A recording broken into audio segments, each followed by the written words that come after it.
Chapter number 7 है sequence and series.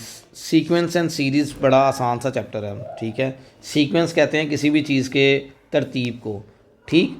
Daily life के अंदर हम जो चीज़ें देखते हैं, ऑब्ज़र्व करते हैं, अगर वो किसी तरतीब के साथ हों तो हम उन्हें कहते हैं यार ये सीक्वेंस के साथ रखी हैं, ये इनके अंदर एक तरतीब छुपी हुई है, इनके अंदर एक चीज़ छुपी हुई है।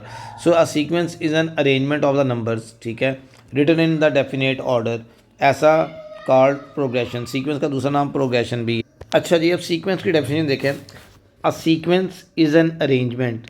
उर्दू में सीक्वेंस क्या है? एक सीक्वेंस मतलब एक तरतीब जो है हिंसों की, एक अरेंजमेंट होती है, एक तरतीब होती है ऑफ द नंबर्स की, रिटन जो कि लिखे जाते हैं इन स्पेसिफिक ऑर्डर, एक मखसूस किस्म के तरतीब में, ठीक है, अकॉर्डिंग टू सम रूल, किसी रूल के तहत।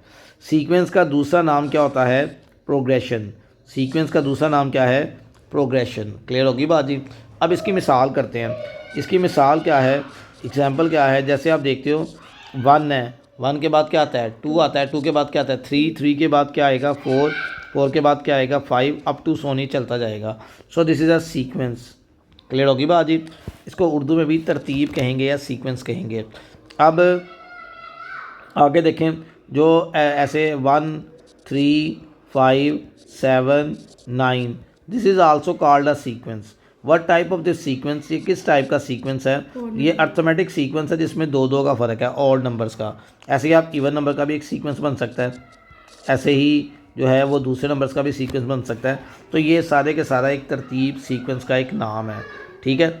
हम ये क्यों करते हैं? ये हमारा डेली लाइफ के अंदर यूज़ है। हमने बाज़ औक़ात देखना होता है। अब देखें, एक बच्चा है क्लास में, हर बच्चा 2-2 रुपये दे रहा है, ठीक है, 2-2 रुपीज़ दे रहा है। तो 50 बच्चे कितने पैसे देंगे? हमने डायरेक्ट आंसर निकालना है तो हम डायरेक्ट निकाल सकते हैं, ठीक है। हम या 50 से नंबर पे कौन सा नंबर आएगा हम ये भी निकाल सकते हैं, या 10वें नंबर पे कौन सा नंबर आएगा ये भी निकाल सकते हैं। क्लियर होगी बात जी। मुख्तलिफ अरेंजमेंट करने के लिए, अपनी क्लास को तरतीब में लेके आने के लिए, अपने डॉक्यूमेंट्स को तरतीब में लेके आने के लिए, अपनी चीज़ों को तरतीब में लेके आने के लिए हम सीक्वेंस को लेते हैं। सीक्वेंस से मतलब मालूमात लेते हैं।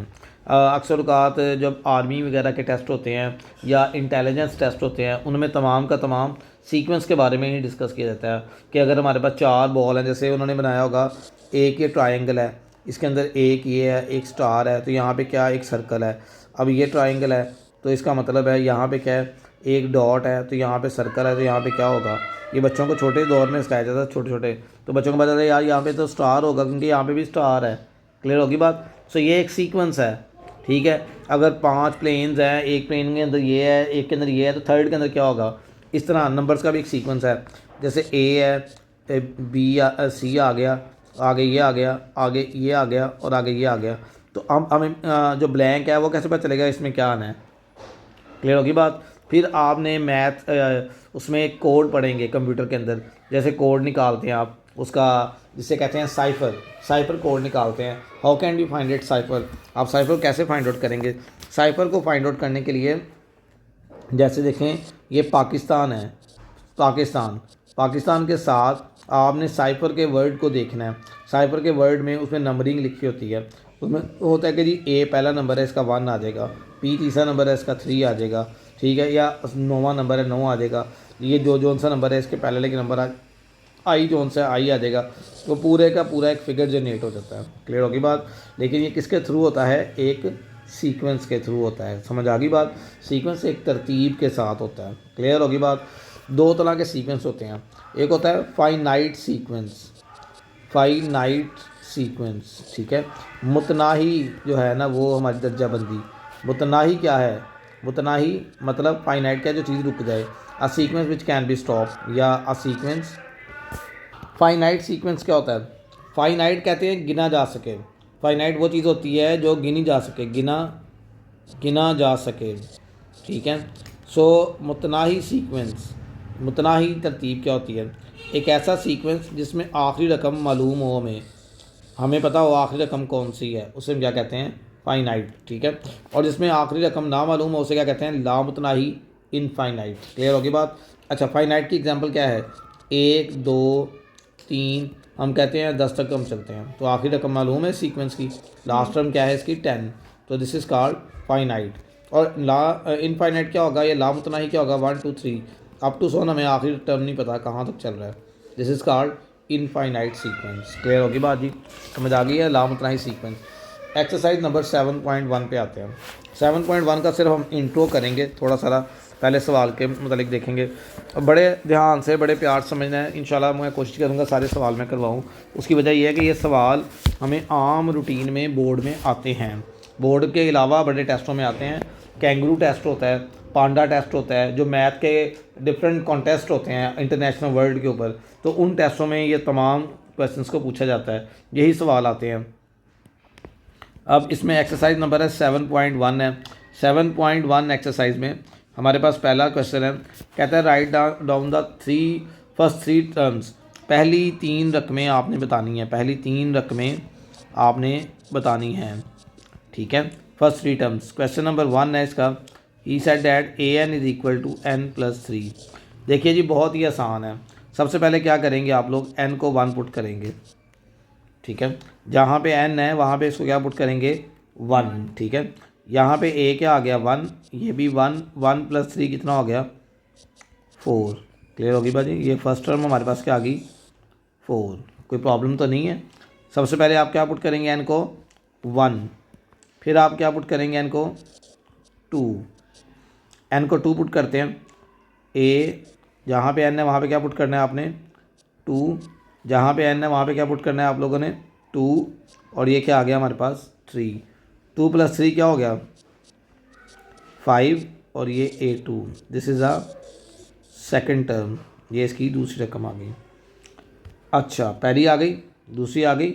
अब n को क्या पुट करेंगे, 3। जब n को 3 पुट करेंगे, देखिए क्या था हमारे पास, n ये लिखा हुआ है, इस यहाँ पे क्या पुट करना है, 3, n लिखा हुआ है, इसके यहाँ पे क्या पुट करना है, 3 + 3, पहले वाला ऊपर वाला आ गया, 3 + 3 कितना आ गया, 6। सो ये कितना आ गया, a3। सो ये पहली रकम थी, ये दूसरी रकम थी, और ये कौन सी रकम आ गई, तीसरी रकम आ गई। मतलब आपने पहले तीन रकमें निकालने के लिए n की जगह पे पहले 1 को दर्ज करना है, फिर n की जगह पे आपने 2 को दर्ज करना है, फिर n की जगह पे आपने पहले किसको दर्ज करना है, फिर 3 को दर्ज करना है, ठीक है। इस तरह इसका दूसरा पार्ट देखें। दूसरे पार्ट में देखें हमारे पास क्या है, कहता है an इज़ इक्वल टू क्या है, -1 की पावर n और n की पावर 3। बड़ा आसान सा है, आपने अपने रूल को नहीं भूलना। आपका रूल क्या है, पहले n को क्या पुट करेंगे आप, 1, फिर n को क्या पुट करेंगे आप, 2, फिर n को क्या पुट करेंगे आप लोग, 3। क्लियर होगी बात जी। देखिए पहले n को 1 पुट करते हैं, n को 1 पुट करेंगे तो हमारे पास आता है a1 -1 की पावर 1 और 1 की पावर 3। क्लियर होगी बात जी। a1 एज इट इज़ आ गया, -1 की पावर जो मर्जी लें वो -1 ही रहेगा, और ये कितना आ जाएगा, 1 की पावर 3, वो भी 1 ही आएगा। तो 1 को -1 से, ये सारा कुछ आपने कैलकुलेटर पे कर लेना है, कैलकुलेटर आपको एग्जैक्ट इसका आंसर दे देगा खुद ब खुद ही। -1 आ गया तो a1 आपके पास क्या आ गया, -1। क्लियर जी। आगे n को क्या पुट करना है,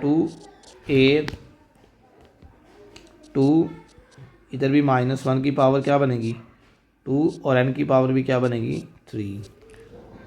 -1 की पावर 2 लेंगे कैलकुलेटर पे, वो क्या आएगा, +1। 2 की पावर 3 लेंगे तो क्या आएगा, 8, 8 1 दा 8। शाबाश, क्लियर होगी बात जी, समझ आ गई है, ठीक। आगे देखिए, n को 3 पुट करेंगे, 3 आ गया। उसके बाद इधर भी -1 की पावर 3 और n 3 की पावर 3। -1 की पावर 3 लें तो -1 ही आएगा। 3 की पावर 3 कितना आता है, 27। a की पावर ये आ गया, a3। 27 को माइनस से करेंगे तो -27 आ जाएगा। क्लियर होगी बात। a1, a2 और a3 तीनों रकमें आ गई हैं। सो पहले दो पार्ट बस आप लोगों ने करने हैं और साथ इसके पिछला एग्जांपल्स करनी है।